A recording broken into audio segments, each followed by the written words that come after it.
Let's keep going now with Caroline De Russo and Stephen Cenatiempo. And I want to go on to another topic. There are many times I disagree with what comes out of the mouth of former New South Wales Premier and former Foreign Minister Bob Carr, Stephen, but he's now actually backed calls to dramatically reduce our immigration intake, which is just going through the roof at the moment. And when it comes to the housing crisis, he says, hang on, how about state governments and councils just approve planning approvals, just let people develop? These are two pretty sensible contributions from Bob Carr. Yeah, clearly he's better than maths at our current politicians. I mean, that's the reality of it. I mean, you know, it's all well and good for the federal government to announce that they're going to spend all these billions of dollars to fix the housing crisis, but the federal government is not going to build a single house. In order for us to increase supply, which is the answer, which is what we need to do, we need councils to get out of the way. We need state governments to actually approve changes to planning laws and actually start building stuff if we're talking about low cost and affordable housing, but just get out of the way and let us build some homes. But you know, it's as simple as, if you're going to bring all of these people into the country, you need somewhere for them to live. When you don't have enough houses to house the people you've currently got in the country, you are going to increase the problem. It's basic mathematics that our politicians can't seem to get their heads around at the moment. Yeah, it's pretty straightforward. We need to curb the numbers a bit because we're making it worse for ourselves. But Caroline, this other point about how government is the problem, our new government schemes to build more social housing, it's much better results if you reduce the restrictions and the costs on building and allow it to get on with itself. Oh, absolutely. I mean, the imperatives of the private sector are different.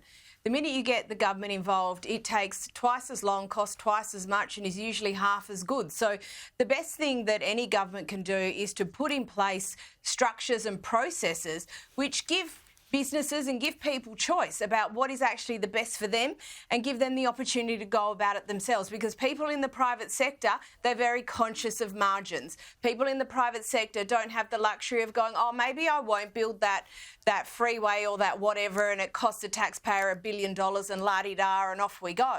The imperatives are very different. So particularly when you're talking about affordability and talking about keeping costs reasonable and keeping things viable, the private sector is always going to be the better option. Of course, there needs to be regulation to make sure things are done to standard and that sort of thing. No one disagrees with that.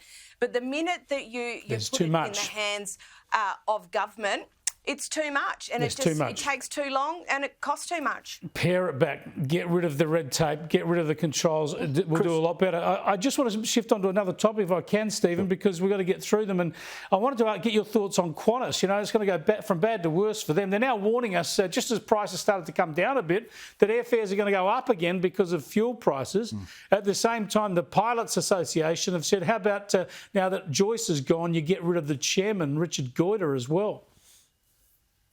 Yeah, and I think that's a fair assessment too, because all of the decisions that were made on Alan Joyce's watch were done with the imprimatur of the board, so they've got to take some responsibility too. But I think, look, it's a fair call that fuel prices are going up. I mean, I do petrol prices on my program every morning, and I know that avgas is different, but when you see the steady increase over the last 3 or 4 weeks, and it's only getting worse, I don't know what Qantas does here, or any other airline does, because they've got to pay for fuel. That is, as my understanding, their single biggest cost, and they've got to pass it on to the customer somewhere along the line. Yeah, well, they could start by only selling tickets to flights that are actually going to happen. That'd be a good start. That'd be a good start. Now, Caroline, being a West Australian, you probably know Richard Goyder, eminent businessman nationally, of course, but Perth-based. Not only does he chair Qantas, he's chaired Woodside. I don't know whether he's still at Woodside, but he has been chair of Woodside. Also, of course, he chairs the AFL Commission. He was proposing the toast to the Brownlow medalist last night. So this is a pretty humiliating time for him, but this pressure on him to stand aside is pretty strong. Well, I mean, ultimately, everyone has to perform. Ultimately, everyone has to perform, and we don't get to rely on, you know, past performance and legacies and all of that forever. And if there are decisions that have been made that, you know, clearly in relation to Qantas, there's been a lot of questionable decision making. A lot of people are very upset with where that has landed. Well, people need to be responsible and accountable for it. And in a sense, it doesn't really matter who you are or what you've done before.